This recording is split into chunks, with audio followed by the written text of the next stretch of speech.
અમદાવાદીઓ માટે ખૂબ મહત્વપૂર્ણ સમાચાર સામે આવી રહ્યા છે તેની ઉપર નજર કરવામાં આવે તો અમદાવાદ મહાનગરપાલિકા દ્વારા એડવાન્સ રિબેટ સ્કીમ જાહેર કરવામાં આવી છે। 12 થી 15% એક મહિના માટે રિબેટ સ્કીમ જાહેર કરવામાં આવી છે, જેને નાના મોટા તમામ કરદાતા લાભ લઈ શકશે।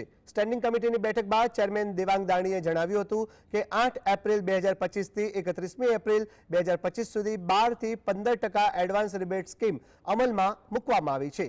જે કરદાતા એડવાન્સ ટેક્સ ભરે છે અને ઓનલાઈન ભરે છે તેમને 12% થતા ચાલુ વર્ષ પહેલાના 3 વર્ષ સુધી એડવાન્સ ટેક્સ ભર્યો હશે તો તેમને વધુ 1% રિબેટ આપવામાં આવશે। 25-26 માટે 8 તારીખથી અમદાવાદ મહાનગરપાલિકાની એડવાન્સ ટેક્સ પ્રક્રિયા શરૂ થશે, જેની અંદર વાત કરવામાં આવે તો અંદર ઓનલાઈન માધ્યમથી એડવાન્સ ટેક્સ જે પેમેન્ટ કરે એને 1% વધારાનું રિબેટ, તદુપરાંત સલંગ 2 વર્ષ 3 વર્ષ એડવાન્સ ટેક્સ ભરેલો હોય તો વધારાનું 2%, આમ ટોટલ 15% આપણે વાત કરીએ કે એડવાન્સ ટેક્સ જે લોકો ભરશે એને 15% જેટલું રિબેટ આપવામાં આવશે।